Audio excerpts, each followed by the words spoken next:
Bonjour à tous, aujourd'hui je vous propose une nouvelle vidéo dans laquelle on va aller cartographier votre réseau LinkedIn. Je vous montre tout de suite comment c'est faisable. Dans un premier temps, vous allez vous connecter à votre compte LinkedIn. Depuis votre compte, vous allez aller dans les paramètres du compte et dans les préférences et confidentialité, vous allez pouvoir aller requêter, demander à LinkedIn vos données personnelles. Donc pour cela, je vais aller cliquer dans confidentialité des données. Et là, vous pouvez obtenir une copie de vos données. Donc, évidemment, pour être compliant avec les régulations, c'est une obligation légale. Donc là, vous avez maintenant la possibilité de demander à LinkedIn des archives de vos données.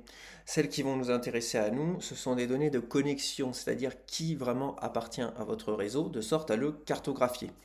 Donc pour cela, si vous souhaitez en profiter pour récupérer la totalité de vos données, vous allez pouvoir demander la totalité de vos données. Dans le cas contraire, moi, pour l'exercice, on a simplement besoin en fait de vos données, ce sont des données d'inscription. Donc les données d'inscription, c'est qui s'est inscrit à votre compte, c'est cette information qui va nous être importante. En fonction de la taille de votre réseau, cela peut prendre plus ou moins de temps. Vous voyez par exemple, moi dans mon réseau personnel, j'ai à peu près 20 000 followers et donc là, ça va prendre un peu plus de temps. Si vous avez moins d'abonnés, vous allez avoir un réseau plus petit et donc l'archive aussi va être plus rapide à générer. Et vous allez voir que pour la suite de l'analyse aussi, ça va être plus simple si votre réseau est plus petit. Bon, en tout cas, là, on va partir ensemble sur mon réseau de 20 000 abonnés. Ce que j'ai fait donc, je valide la demande de mon archive et à partir de là, je vais attendre le mail de LinkedIn qui me dira quand l'archive est prête. Donc moi, j'avais déjà demandé cette archive-là il y a quelques jours, donc j'ai une archive qui est prête à être téléchargée. Donc vous venez de récupérer une archive. Dans cette archive, vous allez trouver un fichier qui est le fichier connexion.csv. C'est celui qui va nous intéresser. Donc moi, je vous l'ouvre juste pour vous montrer sa structure générale. En fait, c'est un fichier tout simple, fichier plat CSV, où vous avez une ligne, un de vos contacts. Donc une ligne par contact, nom, prénom, URL, adresse email, mais qui souvent n'est pas accessible. Vous avez l'entreprise, vous avez la position lorsqu'elle est disponible et la date de connexion avec votre contact. Donc c'est cette liste-là qui est une liste plate que l'on va transformer en un fichier de graphe. Pour cela, je vais utiliser un Jupyter Notebook et donc je le partage avec vous si vous le souhaitez, il n'y a aucun souci. Donc ce notebook, ce qu'il va faire, c'est étape par étape modifier ce fichier pour en faire un fichier qui soit analysable et qui me permette de visualiser mon graphe. Donc pour cela, je vais d'abord charger les dépendances. Ensuite, je vais aller vérifier que le fichier existe bien et afficher les premières lignes du fichier. Donc là, j'ai aucun souci avec cela. Donc vous notez au passage que l'adresse mail est souvent non disponible. Ce sont des paramètres en fait de préférence d'utilisateurs qui, lorsqu'ils vous suivent, peuvent décider ou non de partager leur adresse mail. Vous avez l'entreprise qui est renseignée dans la plupart des cas, ce sont des comptes LinkedIn professionnels, et la date à laquelle la connexion a eu lieu.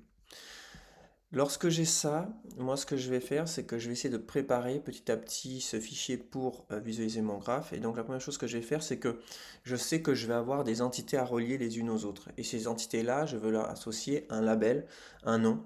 Et donc avoir le nom et le prénom sur deux cases différentes, ça ne m'intéresse pas. Ce que je veux, c'est avoir les deux pour pouvoir catégoriser directement un de mes ronds sur mon graphe, donc un nœud, par directement nom-prénom. Et donc je vais faire une concaténation toute simple qui me permettra par la suite d'utiliser cette colonne name à la place du first name, last name.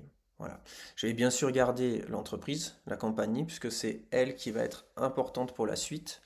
Et notamment, ce que je vais faire, c'est que je vais connecter entre eux des personnes qui me suivent qui appartiennent à la même entreprise. Donc l'idée étant d'avoir des grappes d'entreprises et de voir quelles sont ces entreprises-là les plus représentées, est-ce qu'il y a des tendances sectorielles ou non, et d'avoir une meilleure idée de qui est réellement mon audience.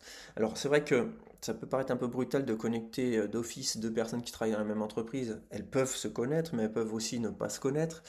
Mais disons que c'est un raccourci que je vais faire dans cet exercice-là, qui va simplifier largement l'accès aux données qui est lié aussi avec le fichier que je peux obtenir et qui va simplifier aussi l'analyse. Donc on peut faire mieux, mais là je vous propose une version un peu plus directe. Alors attention parce que des types d'entreprises, lorsque vous allez cartographier donc les types d'entreprises, vous allez vous rendre compte que beaucoup sont indépendants, freelance, self-employed, et vous n'avez pas envie de tous les mettre dans la même grappe.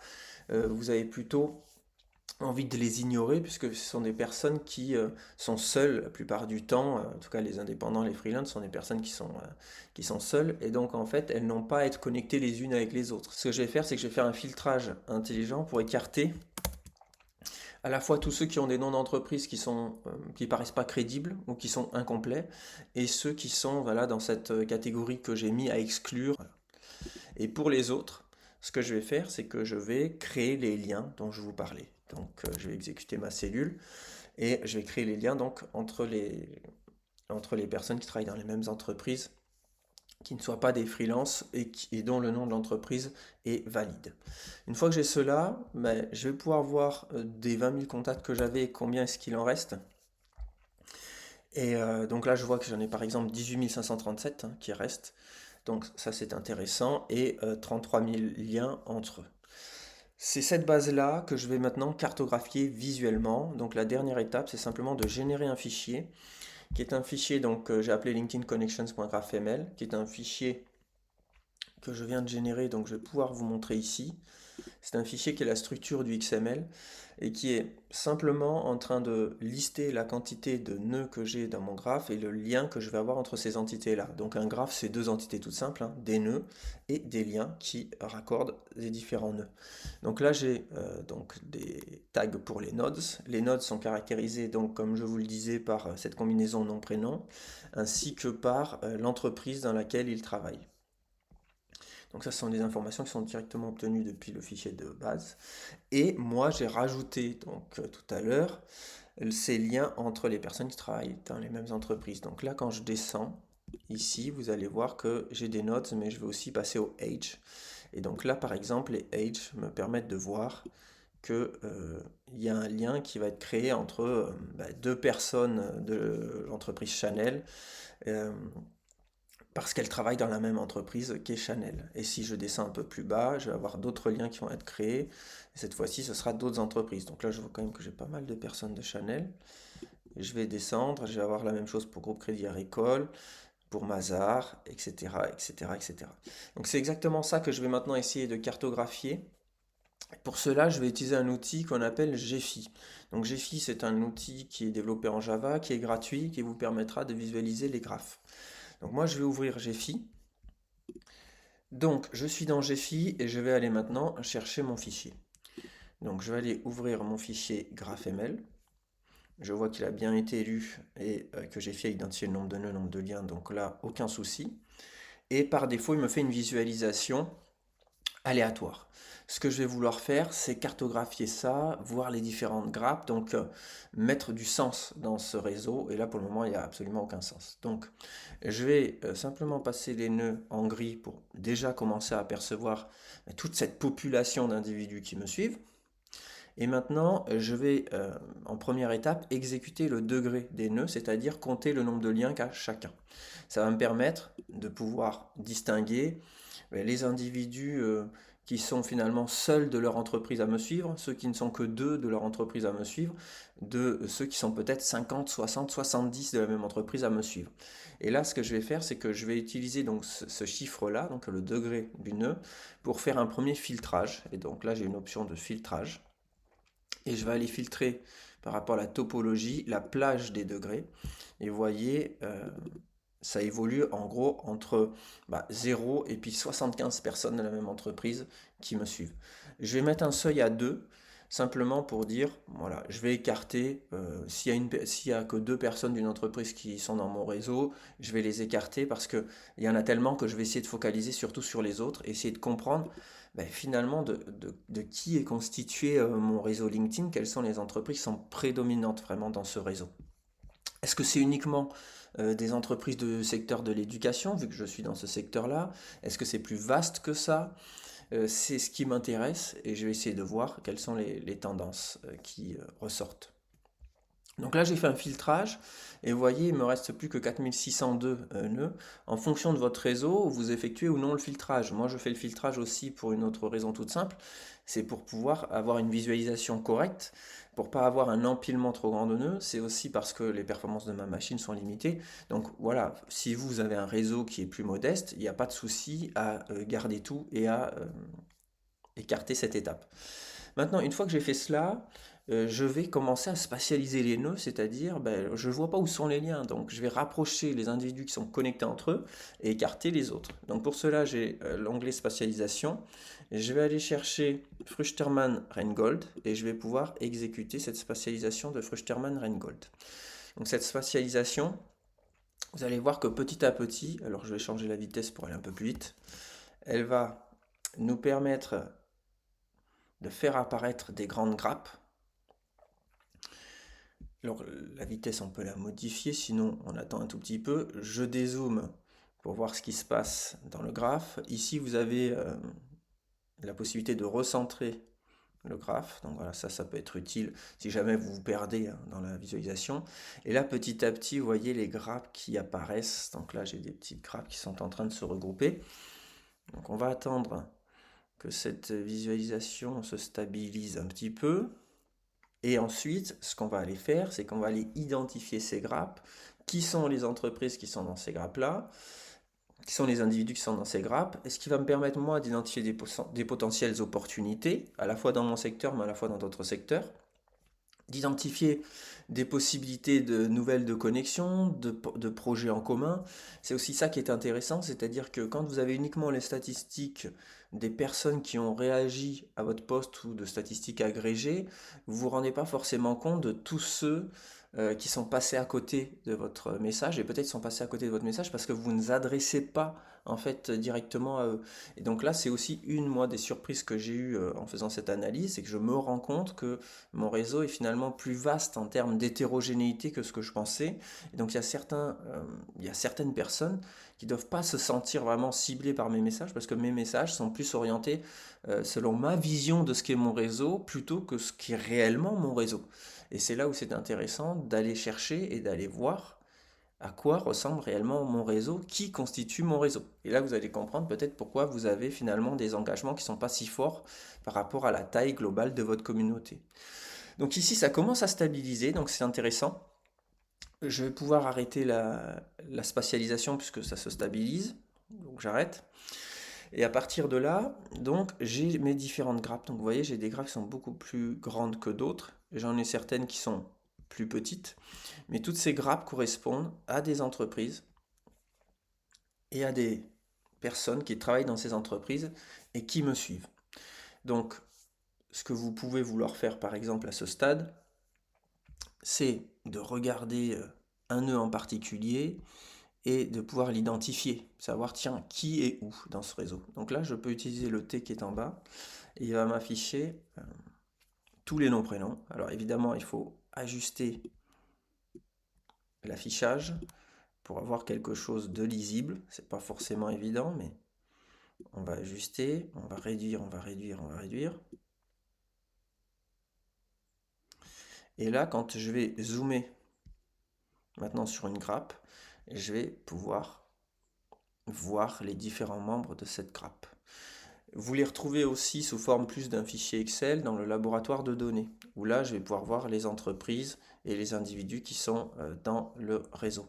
Et au passage, comme j'ai calculé le degré, je vais voir que, par exemple, assez logiquement, ce sont mes collègues de travail qui sont les plus nombreux dans mon réseau. Mais je vais aussi me rendre compte que j'ai une très grosse grappe de BNP Paribas que je ne suspectais peut-être pas, que j'ai aussi Capgemini, ils sont assez nombreux à me suivre, la Société Générale également, Thales, Neoma, alors ça c'était plus attendu par rapport au fait qu'on soit dans le même secteur, L'Oréal, Orange, EY, Accenture, Total Energy, et en fait je découvre que vraiment certaines entreprises sont présentes plutôt en force dans mon réseau et c'est quelque chose que je n'imaginais pas avec cette ampleur-là. Donc ici par exemple si je vois différentes grappes, je vais me dire tiens, voyons à quoi correspond une grappe en particulier. Donc je vais me mettre ici et je vais pouvoir faire un clic droit, sélectionner dans le laboratoire de données, et à partir de là, vous allez la voir ici, dans le laboratoire de données, vous voyez que c'est Accor. Donc c'est le groupe des membres qui sont à Accor. Vous pouvez naviguer comme ça de grappe en grappe et investiguer votre réseau et l'analyser de manière plus précise. Une chose que moi je peux vous recommander, ça peut être, c'est pas forcément évident de reconnaître dans l'un de vos contacts ou une de personnes qui vous suivent de quelle entreprise est-elle, et donc de savoir si les grosses grappes elles appartiennent à certaines entreprises ou à d'autres. On peut aller dans le laboratoire de données et au lieu d'afficher le nom prénom en label, on peut afficher l'entreprise. Donc là ce que je vais faire c'est que je vais effacer la colonne label et je vais simplement la remplacer maintenant. Donc je vais copier les données qui sont dans compagnie et je vais les mettre dans label. Et à partir de là, quand je reviens sur ma visualisation, ce sont les entreprises que j'ai. Donc là, je vois maintenant que j'avais Danone, j'ai un petit groupe d'OpenAI quand même assez faible malgré tout. On va se déplacer petit à petit, donc j'ai les SEG évidemment, PwC. Je vais avoir quand même pas mal d'entreprises dans Total Energy qu'on avait identifiées. Et là, vous allez pouvoir identifier potentiellement des opportunités. Par exemple, EY, je ne suspectais pas une présence aussi forte en fait de EY dans mon réseau. Donc ce sont des choses qui sont intéressantes. J'ai trouvé aussi des acteurs du métaverse qui est assez logique par rapport à mon discours. Il y a Deloitte également, AXA, Hermès. Voilà, donc c'est plus hétérogène que ce que je pensais, hein, pour être transparent avec vous. Moi, j'ai découvert pas mal d'entreprises que je ne pensais pas représenter à ce point-là dans mon réseau. Et donc, je commence à me dire, oui, je peux avoir un discours qui est un peu plus adapté ou faire le choix peut-être d'orienter certains postes plus pour certains profils de mon audience et d'autres postes sur ce que je faisais traditionnellement. Mais là, je me rends compte qu'en fait, j'ai réussi à amener on va dire des catégories, des secteurs d'entreprise qui n'étaient pas forcément celles qui étaient dans ma cible au départ. Et donc peut-être que si je veux maintenir un lien assez fort, ce sera pertinent d'entretenir ce lien et de m'adresser à eux de manière spécifique. Donc ça c'est voilà, il y a beaucoup d'autres choses qu'on peut faire avec ça, on peut sortir beaucoup d'indicateurs statistiques, et je ne vous fais pas un cours là-dessus. On peut identifier automatiquement les clusters, on peut leur mettre de la couleur, on peut identifier l'importance des acteurs les uns par rapport aux autres. On peut aussi se dire, moi ça c'est mon réseau, vous vous avez le vôtre. Comparons nos réseaux pour voir finalement quel type de capital social vous avez par rapport à moi. Est-ce que vous êtes plus finalement au centre de quelques grappes ou au centre de beaucoup plus de grappes que moi? Et en fonction de cela, on va avoir une idée du capital social que vous avez. Est-ce que vous avez plus tendance à être spécialisé, à être au cœur d'un secteur vraiment, on va dire fermé, mais un secteur plus, un groupe d'experts sur un domaine, ou est-ce que vous êtes plus entre les groupes, est-ce que vous avez plus le profil d'entrepreneur? Et ça, ce sont des choses qu'on peut mesurer aussi avec des indicateurs comme le coefficient de clustering local ou les indicateurs qui avaient été proposés par BERT par exemple. Et donc, si vous voulez en savoir plus, si vous voulez analyser un peu plus tout cela, moi j'ai conçu un livret il y a quelques années et que je mets à jour régulièrement, dont la dernière mise à jour est très récente. C'est un livret qui s'appelle Le Monde en réseau. Et en fait, ce petit livret de 140 pages, mais c'est un petit format, hein, ça se suit assez facilement, c'est un livret qui vous amène à vous questionner sur quelle est la valeur et quels sont les liens qui existent dans le monde au sens très large, quels sont les réseaux qui sont cachés derrière la technologie, derrière l'humain, derrière même la matière, et quels sont leurs points communs à ces réseaux-là. Et donc le parcours que je fais avec vous dans ce livret-là, c'est un parcours de découverte de ce qu'est un graphe, de découverte de ce qu'est une cartographie comme on a pu la faire ensemble aujourd'hui, et qui vous amène à réfléchir à la valeur que l'on peut capter et à notre compréhension qui est améliorée quand on cartographie les choses selon leurs relations. Il faut savoir qu'aujourd'hui, même jusqu'en physique quantique, ou que ce soit dans les philosophies que l'on a rencontrées dans le passé, beaucoup en fait de réflexions et de penseurs, de scientifiques sont arrivés à la conclusion que les choses n'existent qu'en relation les unes aux autres. Donc c'est ce qu'on appelle la perspective relativiste pour le quantique, mais ce qu'on va appeler le capital social pour l'humain, et beaucoup d'autres choses qui vont dans ce sens-là. C'est-à-dire que la valeur se crée par le lien, les choses n'existent que par le lien. Et donc comprendre la complexité des systèmes qui nous entourent, c'est être en mesure de capter les données qui sont générées par ces systèmes, chose que l'on sait faire aujourd'hui grâce à la data, au big data, à l'intelligence artificielle. Mais maintenant, en les cartographiant, je vais pouvoir leur tirer de la valeur, comprendre les points communs. Et donc, il y a des points communs entre tous ces systèmes. C'est aussi ce que je vous invite à découvrir dans ce monde en réseau. Et une fois qu'on a compris, évidemment, les points communs, les règles universelles qui sont parfois cachées un peu partout autour de nous sous forme de ces réseaux, eh bien on peut agir différemment. Donc là, je vous l'ai montré rapidement sur l'exemple de LinkedIn, mais c'est valable pour beaucoup d'autres réseaux, qu'ils soient numériques ou non, qu'ils soient sociaux ou non. Donc voilà, simplement pour vous dire, si vous voulez aller plus loin, ben, n'hésitez pas à vous procurer Un monde en réseau. C'est un petit livret qui a reçu quand même un accueil assez très positif du public, donc ça je suis plutôt heureux de pouvoir le partager avec vous. Voilà, c'était tout pour aujourd'hui. J'espère que c'était intéressant pour vous. N'hésitez pas à me demander si vous avez besoin d'aide. Et puis si vous voulez comparer vos réseaux avec le mien, n'hésitez pas à les partager. Moi, je vous dis à très vite pour une prochaine vidéo du Docteur Meta. Allez, bye bye.